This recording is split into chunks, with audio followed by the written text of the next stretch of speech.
Em jornais estrangeiros, Lula cita ameaças ao comércio multilateral. O presidente criticou a prevalência da lei do mais forte. O artigo foi publicado em jornais como o inglês The Guardian, o argentino Clarín e o chinês China Daily. Olha lá. O presidente Luiz Inácio Lula da Silva defendeu a diplomacia, a cooperação e o multilateralismo como ferramentas para enfrentar os desafios do mundo atual. Em artigo publicado nesta quinta em veículos de imprensa de diversos países, o presidente disse que a prevalência da lei do mais forte ameaça o sistema de comércio multilateral. Sem citar diretamente as ações do presidente estadunidense Trump, que anunciou ontem a taxação de 50% das exportações de todos os produtos brasileiros para os Estados Unidos, Lula disse que a adoção de tarifas abrangentes empurra a economia global para uma espiral de preços altos e estagnação. A Organização Mundial do Comércio foi esvaziada e ninguém se lembra da rodada de desenvolvimento de Doha, observou Lula. O presidente defendeu novamente a reorganização dos organismos multilaterais como solução de conflitos. Se as organizações internacionais parecerem ineficazes, é porque a sua estrutura não reflete mais a realidade atual. As ações unilaterais excludentes são agravadas pela ausência de liderança coletiva.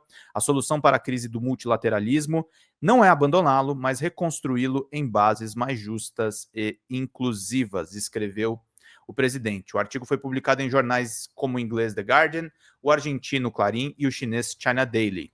Segundo Lula, o ano de 2025 deveria ser a celebração em razão de 8 décadas da existência... Deixa eu ver uma coisa aqui rapidinho.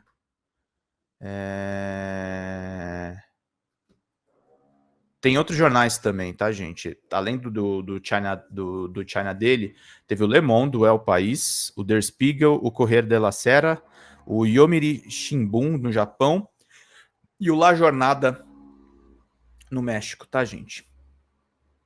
Só para colocar aqui, e aí temos essas informações importantes. Segundo Lula, o ano de 2025 deveria ser de celebração em razão de 8 décadas da existência da Organização das Nações Unidas, a ONU, mas corre o risco de entrar para a história como o ano em que a ordem internacional construída desde 45 entrou em colapso. Lula disse que o mundo de hoje é diferente do que emergiu após a Segunda Guerra Mundial e que as novas forças políticas... Obrigado, Edith! Mais trintão para nós, coisa boa, gente. Agora falta pouco. As novas forças políticas surgiram colocando novos desafios. No artigo, Lula destaca que as rachaduras que vêm desafiando o papel da organização em mediar conflitos e disputas já estavam visíveis há algum tempo. Desde as invasões do Iraque e do Afeganistão, a intervenção na Líbia e a guerra na Ucrânia, alguns membros permanentes do Conselho de Segurança banalizaram o uso ilegal de força, a incapacidade de agir em relação ao genocídio em Gaza representa uma negação dos valores mais básicos da humanidade, a incapacidade de superar as diferenças está alimentando uma nova escalada de violência no Oriente Médio, cujo último capítulo inclui ataque ao Irã, destacou. Lula disse ainda que a crise financeira mundial de 2008 expôs o fracasso da globalização neoliberal, mas que o mundo, em vez de apontar para outra direção, continuou preso ao manual de austeridade. A escolha de socorrer os ultra-ricos e as grandes corporações às custas dos cidadãos comuns e das pequenas empresas aprofundou a desigualdade, disse ele. Para o presidente, o estrangulamento da capacidade de ação do Estado levou à desconfiança do público nas instituições. Esse descontentamento se tornou um terreno fértil para narrativas extremistas que ameaçam a democracia e promovem o ódio como projeto político. Lula disse ainda que, em vez de redobrar os esforços para reduzir as desigualdades, com a implementação dos Objetivos de Desenvolvimento Sustentável da ONU até 2030, muitos países cortaram programas de cooperação internacional. Não se trata de caridade, mas de abordar as disparidades enraizadas em séculos de exploração, interferência e violência contra povos da América Latina e do Caribe, da África, da Ásia. Em um mundo com um PIB combinado de mais de 100 trilhões, é inaceitável que mais de 700 milhões de pessoas ainda passem fome e vivam sem eletricidade ou água, destacou. Crise climática. O presidente defendeu a maior responsabilidade dos países mais ricos diante do aumento da crise climática, já que são os principais emissores de carbono na atmosfera. O ano de 2024 foi o mais quente da história, mostrando que a realidade está se movendo mais rapidamente do que o Acordo de Paris.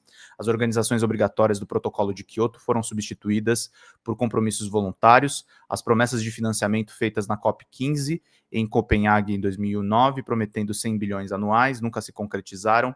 O recente aumento dos gastos militares da OTAN, Organização Militar do Atlântico Norte, torna essa possibilidade ainda mais remota. Lula disse que os ataques às instituições internacionais ignoram os benefícios completos que o sistema multilateral trouxe para a vida das pessoas e citou como exemplo a erradicação de doenças como a varíola, as ações para preservar a camada de ozônio e o debate sobre a proteção dos direitos trabalhistas.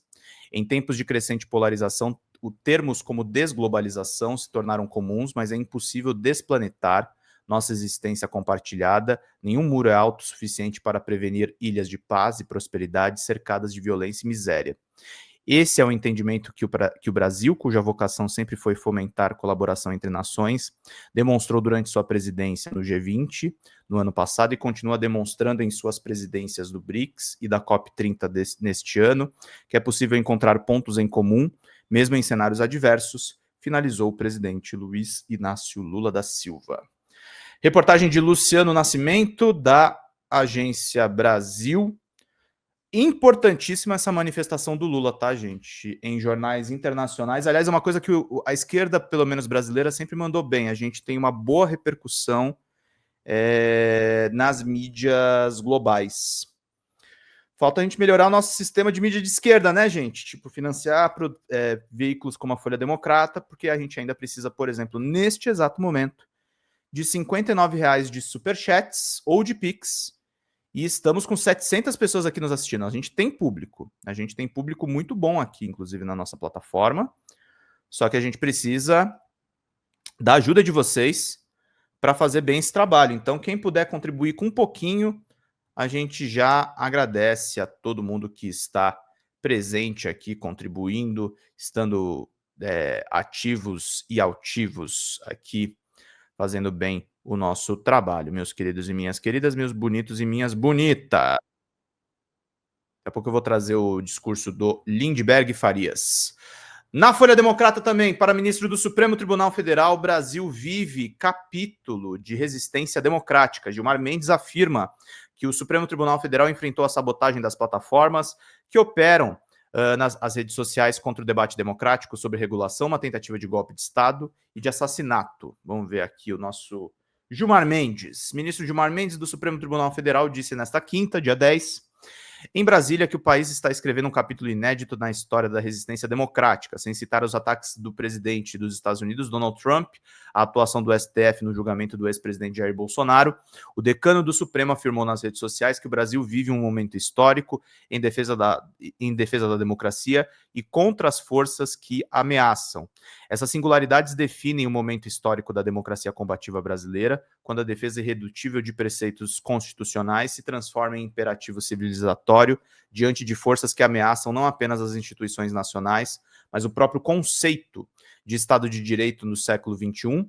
O que se escreve no Brasil hoje é um verdadeiro capítulo inédito na história da resistência democrática, acentuou o ministro Gilmar Mendes. Sabotagem. O ministro também disse que o STF enfrentou a sabotagem das plataformas que operam as redes sociais contra o debate democrático sobre a regulação, uma tentativa de golpe de Estado e de assassinato dos ministros. Nenhum outro parlamento nacional presenciou atônito a uma campanha colossal de desinformação perpetrada por empresas de tecnologia que, com expedientes de mentiras e narrativas alarmistas, sabotaram o debate democrático sobre a modernização de marcos regulatórios. Ontem, após o governo americano criticar o Supremo e anunciar a taxação de 50% das exportações brasileiras, ministros do STF adotaram a estratégia de não responder publicamente às acusações de Trump e deixaram que a reação seja feita pelo governo federal por meio da via diplomática. Reportagem do André Richter, da Agência Brasil. Fala, pessoal da Folha Democrata, que é Pedro Zambarda, editor do canal, falar um pouquinho a respeito da necessidade de vocês financiarem a Folha Democrata, gente. A Folha Democrata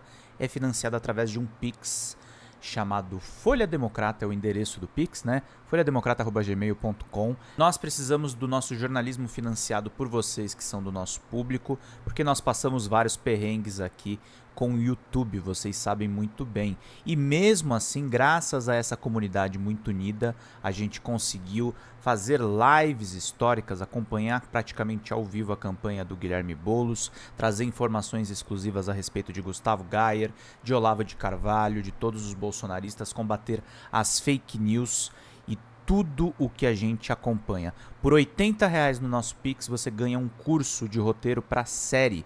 O que é muito importante se você é artista, roteirista, se você lida com essas práticas da economia criativa. Outra forma de você colaborar também é se tornando membro aqui do nosso canal. Isso é muito importante para você fazer as suas atividades por aqui, porque você tem acesso a vídeos exclusivos e nós temos um curso de jornalismo básico para você poder acompanhar a partir de R$5, que é ministrado por mim. A gente tem aí quase uma dezena de aulas e muito conteúdo para você poder acompanhar. Meus caros, minhas caras, financiem o jornalismo independente, financiem o jornalismo que se posiciona à esquerda, financiem o jornalismo na internet, que traz informações confiáveis, checadas, que cruza informações e que trata você, que é o nosso público, de uma maneira muito séria. Vida longa e próspera, gente. Cuidem dos seus. Até mais. Tchau, tchau.